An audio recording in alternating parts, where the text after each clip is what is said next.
This is brand new, Jason Ryan. Ain't got time for that. Let's talk about the music. I'm here with Spider. Yes. We've been talking about recording, professional studio, back room, digital or analog. And by the way, I gotta let you guys know, one of my volunteers, Captain Kirk, is the one that brought up this topic, so I'm happy that he did it.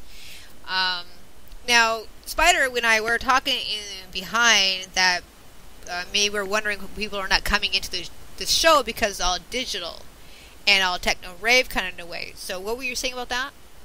Well, there's kind of a misconception about electronic music that's always kind of been around. When electronic music really got big, I don't mean necessarily during the 80s when like synthesizers were part of the big 80s pop thing, but when electronic music was like 100% top to bottom all made electronically, it was just basically dance tracks where there was not a whole lot of going on. It was just a beat, and it was just for people to just zone out and dance to in dance clubs. And there's like a perception that hasn't changed among a lot of people that that's all that it is still, that it's just a beat and all you do is dance to it. So listening to it on the radio is kind of like, oh, why would I do that? I would just go to the club and dance to it. And it's like, well, there's a lot more to electronic music now than there was before, because there's so many new ways to create the music. It sounds so different. It sounds more unique. It's not just standing there for an hour listening to the same 4/4 beat over and over and over again. Yeah. I remember going to some clubs that all you heard was the exact same beat, and then me some friends who got so bored hearing the exact same beat over and over again from one song. We don't even know the song changed, and so we ended up leaving and going to Denny's and enjoying coffee there. Yeah, and there's still a perception of that's all that electronic music is. When you tell people, "Oh yeah, I make electronic music," they're like, "Oh, so it's just dance rave music," and they look down on it. And it's like, it's not just dance rave music. There's so much depth that's out there about it. Like mine especially, I try hard to make it sound like there's a band here instead of just one guy on a laptop, and I don't always succeed, but it's still nice to try and make it sound more organic than what it is. Yeah, well, there's a lot of musicians that are electronic that is one band. Like me, 9 Inch Nails, that's one guy. Kiss to Kill, who I just played, he's one person. You are one person. Yes. Yep. And there's so much of that out there now. Like a lot of big musicians are just one person doing everything. Like even technically Prince plays so many instruments. He could make entire albums entirely by himself if he wanted to, without any other studio musicians. And he may have. I don't know. I haven't done as much research into Prince, so I don't know if he's done that or not, but I don't doubt that he could. Yeah. I do know that Kevin from Radio Drive, he's by himself. He had a band, and it didn't go very well, but he kept it Radio Drive, and he kept going by himself. And he kept the name. So he's by himself. He's not even digital. He's rock and roll.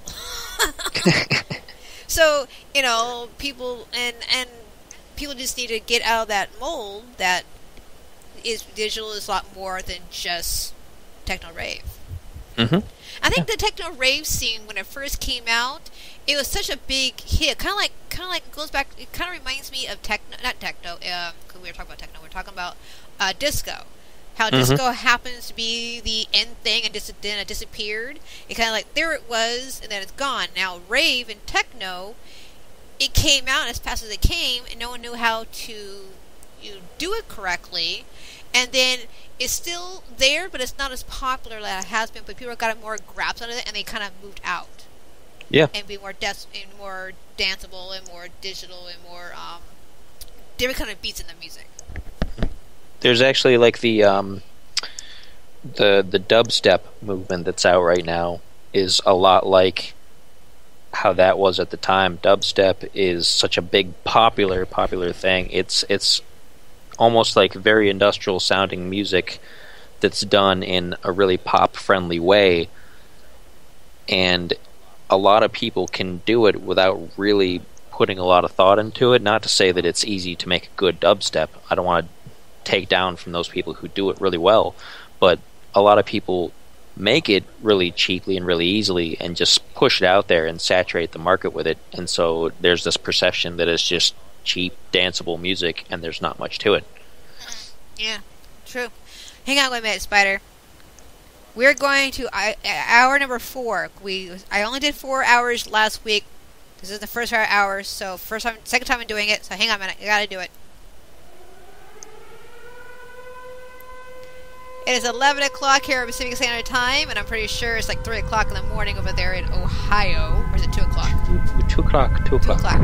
And we're going to 4 hours here. Let's talk about the music. And I have to explode this 3rd hour thing.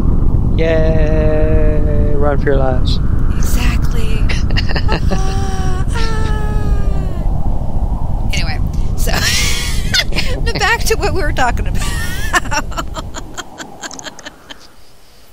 Gotta have fun.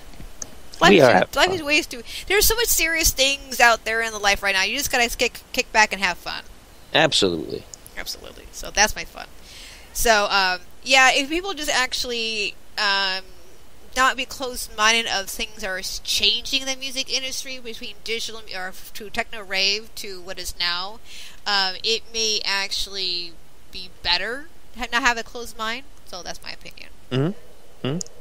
Like even my own personal musical tastes still kind of evolve. Like when I was a lot younger, I didn't like pop music at all. I hardly ever listened to it. I had this biased opinion that pop music was garbage, blah blah, that kind of thing. And it isn't. It's not.